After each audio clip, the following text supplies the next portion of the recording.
Hello, everybody, and welcome to this audio cast. Sean and I just wanted to have a go at giving you guys some feedback on your blog postings for this section of the class.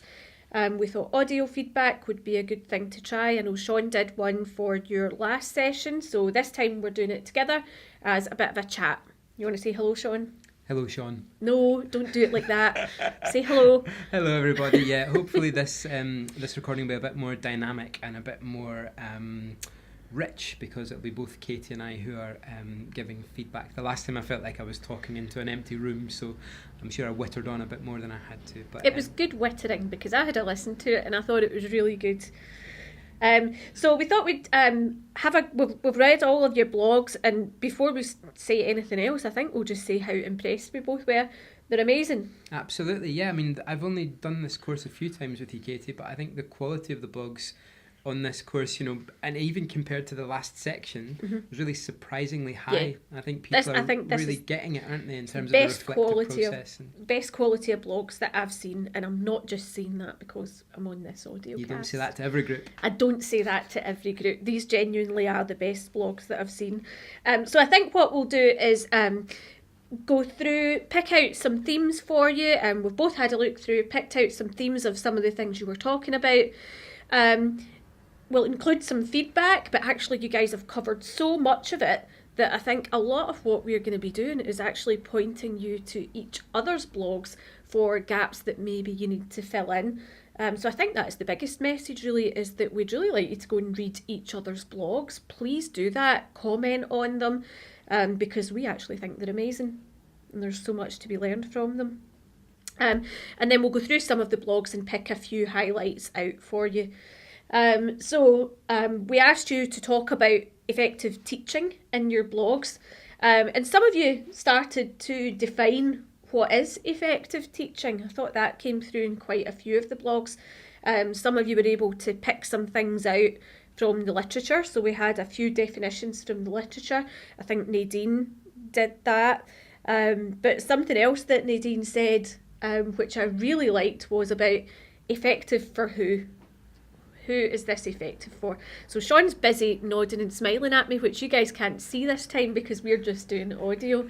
So I'm just kind of whittering away because he's giving me that visual feedback.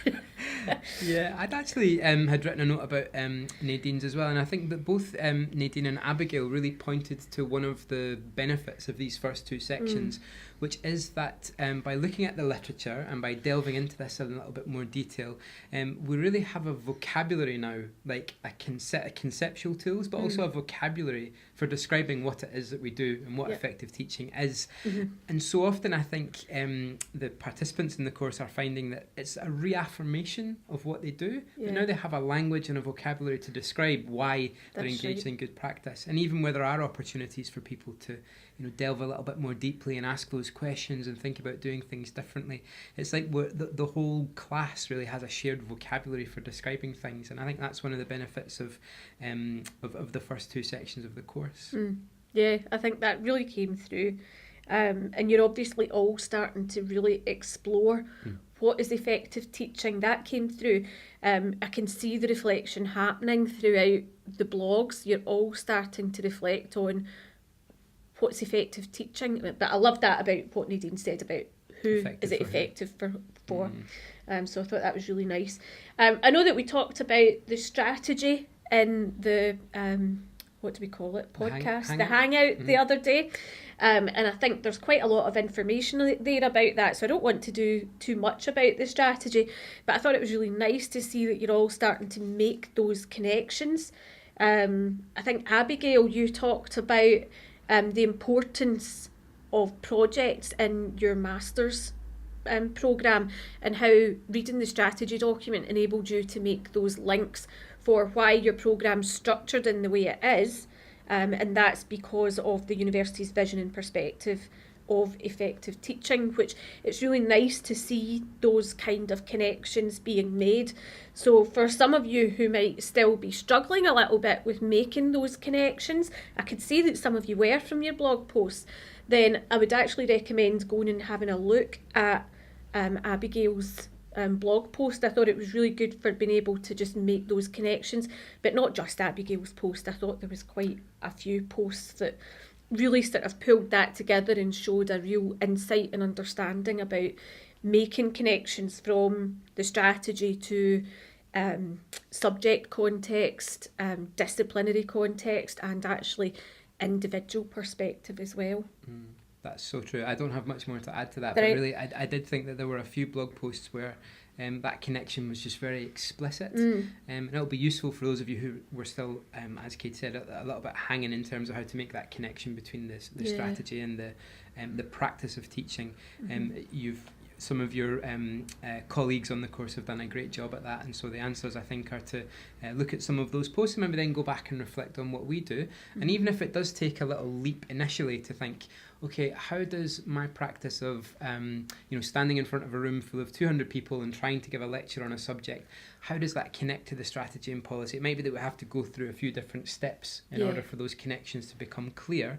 But really, as staff at a university, we're delivering that mission of the university, right from the place of useful learning to 2020 and everything in between. And so to know what that looks like in practice, I think, is very, very important. And if those connections still aren't clear, then really advising you to reflect, asking other people in your department, thinking about it in terms of your ADR, looking through the strategy document and seeing how that relates to your own development, the contribution that you're making to the work of the department. I think these are all very important aspects. Something that I also really liked was what Enron did, and some others too, but I noticed that some of you were making links to the strategy in general rather than just the teaching strategy. And that's really important, I think, that we bring that whole strategy to life. So Enron talked about how he uses research within his teaching as well. So really thinking about research-led teaching and how we can really bring that strategy to life is really important. So I thought that was a really nice touch that you were able to do that. So do go and have a look at some of these blogs that cover that.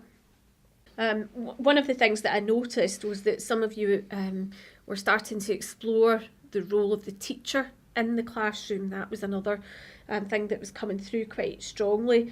Matt was describing the continuum in HE that's described by Brown and Atkins. He talked about how in higher education we can have a continuum going from a very direct and controlling lecture all the way through to private study with absolutely no input from the teacher and everything in between.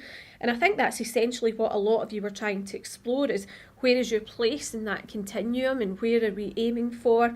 What is it that you're trying to achieve? And it came through that lots of you are trying to reflect on that. It was quite a nice lead-in for some of you to be thinking about the learning environment that you're trying to create as a teacher. And perhaps it's not so much about where you are on that continuum as how you set up that effective learning environment. So that was quite interesting. Ranjit talked about some quite specific aspects related to that. You were talking, Ranjit, about how you're trying to create a more active classroom, and actually you've found that can actually be quite difficult sometimes. So you were talking about the silence. You've asked students to perhaps read something before the lecture and come prepared to discuss it. So maybe have a think, Ranjit, about what you do with that. Maybe think about the activities that you plan for your classroom rather than maybe not just having a discussion, but something a bit more directed and a bit more active. Think about what you do with silence. Think about are there strategies that you can use that when students don't answer you can pick up on. We try to do quite a lot of that. Maybe we can model some during the session that you come to. We can think about, sometimes I just give sweeties out, let's face it, that always works. If you throw sweeties at people, they'll speak to you. I've definitely done that. I think, I'm just remembering my own experience of being a student, which was a wee while ago, but not too long ago that I can't remember it altogether. And I remember being in a lecture, so I did undergraduate sociology 300 in a first and second year lecture. And it was really intimidating, not just because of the kind of power balance between you and the lecturer, but also because you've got like 299 of your peers sat next to you. So it can be really intimidating when someone asks, the lecturer asks a question and you have to think of a way to respond which is, meaningful and isn't going to make you look like a complete fool in front of your peers. We do have a few techniques for trying to help students get over that, which I think we will be able to demonstrate in section 3 as part of our contribution to these teaching activities. But they're simple things, like we've got really easy, like think, pair, share is a good one, isn't it? Yeah. Ask students to think about something individually, talk about it to the person next to them, and then share it to the classroom. And it gives them a chance just to stop, have a think, try it out with one person, so they're not going to look daft if they're saying something in front of a whole group of people. And then once they've checked it out, let them share to the audience. But I bet I know what you were going to say, Sean. You were going to talk about the throwable microphone, weren't you? I was, You yeah. want to do that? So we've got one, and we'll demonstrate it. We've got this big, it's a microphone inside a foam cube that you can ask a question and literally just throw it out into a large room, and then whoever grabs the microphone, they get to kind of talk into the microphone and get their thoughts shared. And it's so disarming for you to throw this cube-shaped microphone into a room full of people that it does just take students like out of their comfort zone. They're not in that space anymore. It becomes a fun activity, and then they get to throw it on. So even if they don't have anything to say, someone might say, well, I don't have anything to say, and then everyone laughs, and then they throw it on to the next person, and that person might have something more meaningful to say. It takes the focus away. It takes the focus away so much from what is this person going to say to, there's the thing about, it's kind of a fun thing about having something to throw. Then there's having something in your hands while you're speaking, something, a sensory distraction. And then there's just the aspect of throwing it around the room, which adds a bit of fun. I used it with a group of Chinese staff last year, and it was really quite successful. They were, struggling, I think, to engage in interactive activities, and we used the throwable microphone quite successfully with them, and it was just adding a bit of fun. Absolutely. There's also tools like Mentimeter, Plickers, all sorts of tools to help. They're sort of audience engagement tools, but you can really build a very dynamic and interactive teaching activity around that by asking a question and then getting students to either using their phone or using a little card that you've handed out beforehand to give an answer, and then that's something to talk about with their peers immediately next to them. And there's so many ways. So we'll try to bring some along. We'll bring some along to this. It's next week, isn't it? The session. I think it is. I think it might be. Goodness me. Well, next week then. The 7th, isn't it? I'll take your word for it, Katie. I don't have the timetable. Sean's got no idea. Right. I came in today and I was like, Stuart, what day is it? And he was like, I don't know. Neither of us knew. So that's how I live my life these days. That's quite bad. We will bring some of these along to our session, and we'll demonstrate some of them. But I think what we'll probably find is that when you guys are doing the teaching activities, that you'll be demonstrating along the way as well. You've found your own solutions. I think so. So the other thing I picked up on was some links to employability. Yes. Did you pick up on that as well, Sean? Yeah, I mean, there were quite a few of the blogs where this concept of effective teaching was really linked to life outside of the classroom. Because it's so easy to think that effective teaching is reflected in the kind of happy sheets that students sign in at the end of your course, or even in their kind of academic achievement.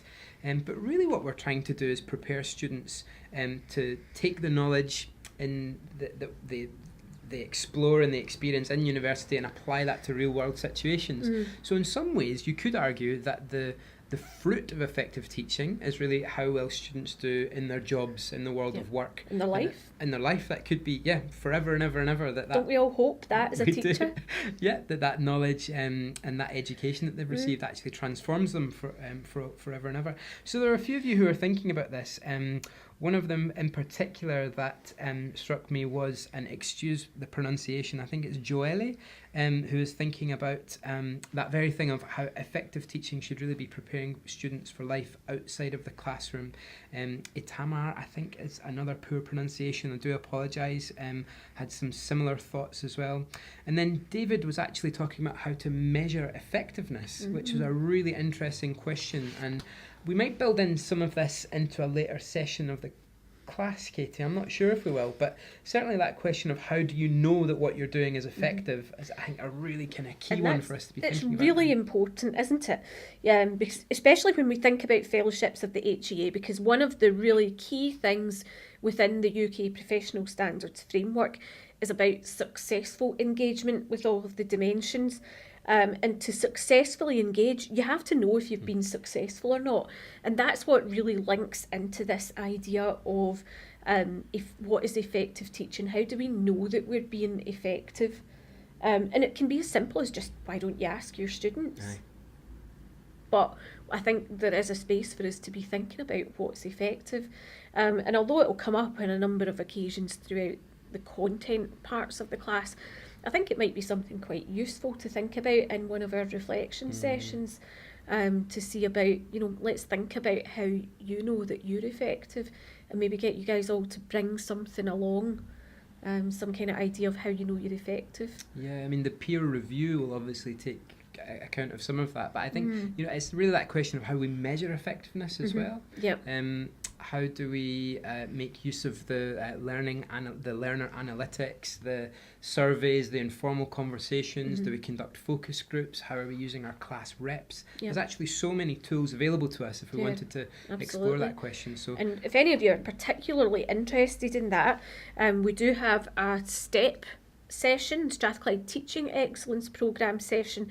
It's on the 28th of June, and it is Jenny Winter, who's a National Teaching Fellow, and she's coming into the university to talk about how we measure the impact of teaching on learning. So some of you may be interested to come along to that session. So it's on the 28th of June, and it would certainly support you a lot with this class, but also with your teaching and thinking about your effectiveness. I've participated in one of her sessions before, and she's really really good, isn't very, she? Very good, yeah. So I think that's going to be something that's really quite popular. Okay. Where to next, Katie? Do you know, there were some things that were just little interesting nuggets of information. I'm not sure that I could put them in a specific category, but someone was talking about, I think it was along with this idea of learning environments and learning spaces, and somebody had reflected on the fact that actually they could become a more effective teacher if they did things like going along, checking out a room beforehand and thinking about how they could make the most effective use of that space and that environment. And I thought, it's little things like that can actually make such a big difference. And I think if you guys are starting to read each other's blogs, then it's those little things that you pick up on that I think will make a really big difference to your teaching and how you go about your practice. Yeah. In a practical sense, I was really struck by Eleni's blog. So Eleni had given a list of reflective questions that she thought would be useful for teachers to explore both kind of before and during and after a teaching activity. And I thought that was so useful as well, because we talk about reflection and it can become a little, if we're not careful, it can become a little bit of a buzzword. We're doing this reflectively, we're reflective practitioners, it's all about reflection. But to see those questions that were so practical, it was things like, always considering what the students need to learn, how can the content be best structured to help students understand separate sections as well as connect them to the bigger picture? Who are my students? What's their background knowledge? Where will the lecture take place? Which was that point that you made. We're maybe thinking about the same blog there, Katie. How long is it? How can practical aspects be included? And then reflecting after the event, which is really, really important part of that Kolb's reflective learning cycle kind of suggests that we do a little bit of like before, during and after, and then feed that back into what we're learning about the thing that we're trying to deliver. I thought that was a really excellent blog, and again, really useful if there were those of you who are thinking, how do we make this practice of reflection a little bit more like tangible and a bit more practical, then going to Eleni's blog and looking at our questions. Good call. So I'm going to stick with the idea of reflection, Sean, and I'm going to talk about Beth's blog. So Elizabeth, wow, I thought this was great. And do you know what I actually wrote down, Beth? I wrote, honestly, this is so good I could cry. And, just the level of reflection that I saw in Beth's blog was amazing. But also, she was writing this blog from Japan. Aye. So I guess Beth had been in Japan, so she's written her blog really before she got to do any of the discussions. But I think what Beth's really done is amazing, and it really speaks to what we're trying to do in this class in terms of creating flexibility in time, space and place for you. So Beth's been able to go to Japan and corral 3 other colleagues over hot pot and sushi to talk about effective teaching, and I just thought that was a really great use of what it is that we're trying to do. Beth speaks quite a lot about reflective practice within her blog, and then she actually evidences that reflective practice. She goes back in with an afterword, and she says, I don't know if this is allowed, but I've done a lot of reflection and ended up writing a lot. Well, it's definitely allowed, isn't it, Sean? Not only is it allowed, it's what we want. It's brilliant. Yeah. This is what we're after. Definitely. And she goes in and talks about how, she's actually used her reflections on effective teaching to impact on her teaching. And what she says is that over this trip that she's been on, the process of reflection has had a really beneficial effect on her teaching, on her methods, her style, her attitude, the content and her ability, and that's phenomenal. That tells me this is true reflective practice. This is something that she's been able to take and use to great effect. So yeah, I thought this was great, and I would ask you all to go and read Beth's blog. I thought it was really good. You're getting a bit misty-eyed just talking about it now. Do you know, this is just exactly what it is that we're trying to achieve. So yeah, I think I would encourage all of you to go back to your blogs. Yes. So I'll tell you the story about this. It's called a spiral curriculum, but before I go sounding too clever, I'll tell you how I came to find out it's a spiral curriculum. Our external examiner was here last year, and we're talking about the idea of these blog posts that I'd got people to do.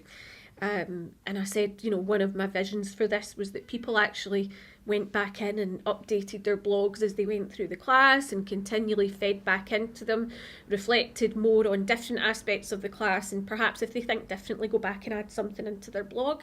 And he says, oh wow, Katie, that's a great example of a spiral curriculum. Really nice, effective spiral curriculum in practice. And I thought, yeah, that's what I was doing, yeah. But like so many of you do, it was just something that seemed like a good idea at the time. And then after the fact, you get to find out it's a thing. Yeah. And then when you go back and read about it, you can add so much more to it and become a bit more effective. So I think that's what I would encourage you to do, to go back and modify your blogs, reflect as you continue through this class, but reflect as you continue as a practitioner, as a teacher, and go back and use those blogs, do something useful with them. It's not just a class. This is something that should benefit you in your jobs as well. Definitely. And there are some we haven't talked about all of the excellent blogs that we've... No, we haven't. There's so many. I've got so many notes. We'd be here all day, wouldn't we? We would. I mean, there's... Get any more to bring up, Kyung, who shared those video resources, That's which right. were really nice, those were really, good really excellent. Too.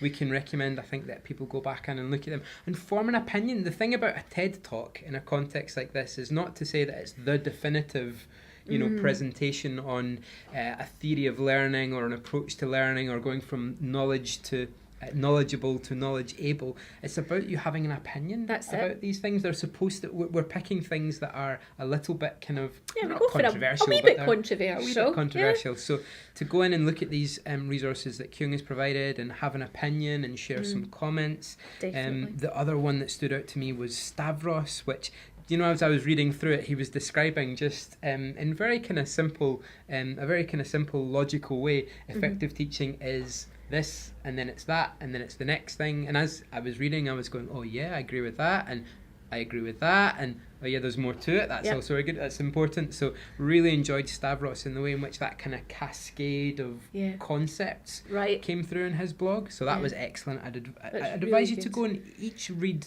everyone else's I know blog. they're all worth reading. That's the thing.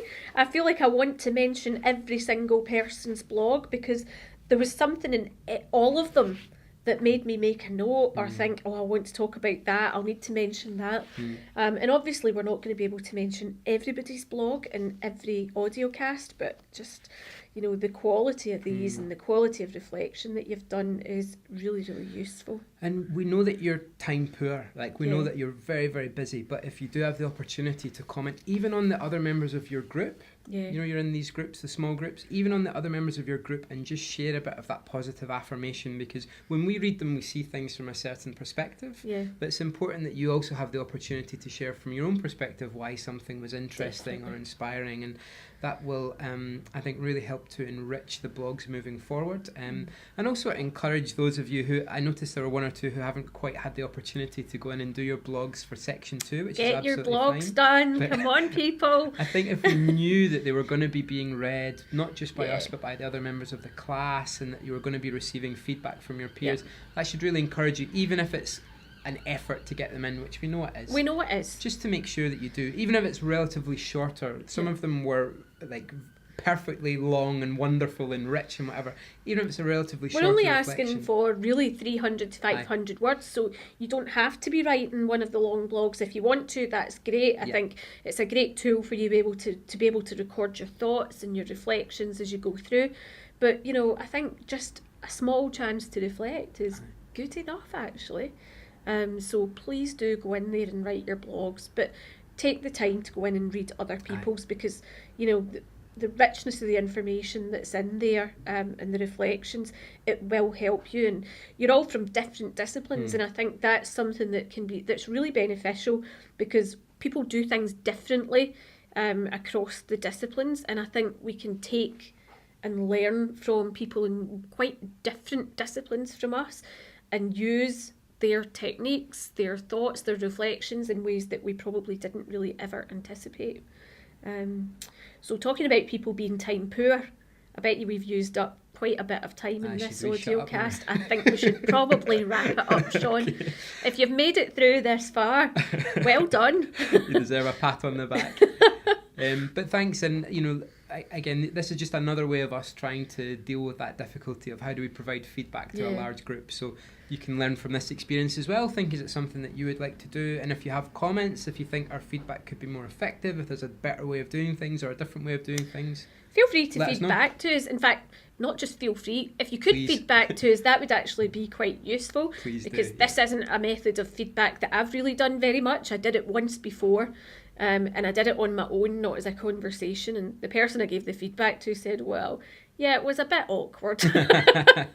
So really it's about finding styles that work for you and just trying things out. So this is us trying this out to see if it works. Exactly. So there'll be more of the Katie and Sean show again, I'm sure. A next instalment. Perfect. And we look forward to seeing you session 3, which allegedly may or may not be. I think it's next week. Next week. But it's about the teaching activities, and I think that's my favourite session in TLA. So really looking forward to it. Perfect.